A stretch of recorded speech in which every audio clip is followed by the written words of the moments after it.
The wrestling world is losing it after Seth Rollins and Dean Ambrose just broke their years-long silence about Roman Reigns' new Shield members, and their reactions will blow your mind. Smash subscribe now before this gets taken down. The tension was thicker than the smoke from a Shield entrance as Seth Rollins sat down for an interview, his usual smirk replaced by a cold intensity. Across from him, Dean Ambrose, now Jon Moxley, leaned forward in his chair, his eyes burning with the same fire that made him WWE's most unpredictable star. The topic: Roman Reigns' earth-shattering reveal of a new Shield faction. What followed wasn't just a conversation, it was a detonation of buried history.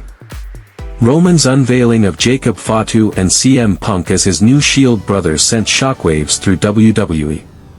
But the real question was, how would Seth Rollins, the man who originally betrayed the Shield, and Dean Ambrose, the brother who walked away from WWE entirely, react?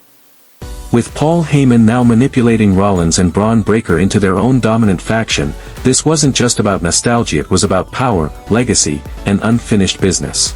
Rollins' voice dropped to a whisper: Roman doesn't get to rewrite history. Then, in a moment no one saw coming, Moxley slammed his fist on the table. You don't get to cry about betrayal, Seth. Not after what you did. The tension exploded when Rollins fired back, and you don't get to judge me from your indie wrestling throne. The interview was abruptly cut as Moxley stood up, knocking over his chair, and spat, SummerSlam. Me versus you. No rules. Let's finish this. Backstage, the fallout was immediate. Heyman was reportedly furious, demanding WWE edit the footage. Breaker challenged Fatu to a monster versus monster match on social media. Roman Reigns liked Moxley's tweet about the challenge within minutes. Merch sales for both Shield eras crashed WWE's online store.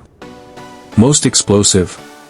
Sources confirm Moxley's AEW contract has a special clause allowing one final WWE match, and he's chosen to use it against Rollins.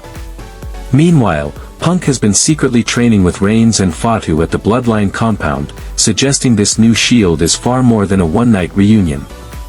Tonight proved some wounds never heal. The Shield's legacy, once the foundation of modern WWE, is now the battleground for its future. And with SummerSlam looming, one thing is certain: blood will be spilled. Did we just witness the most explosive interview in WWE history? Smash that like button, subscribe and hit the bell because this Shield civil war is only beginning. Comment below, who wins at SummerSlam, Rollins or Moxley?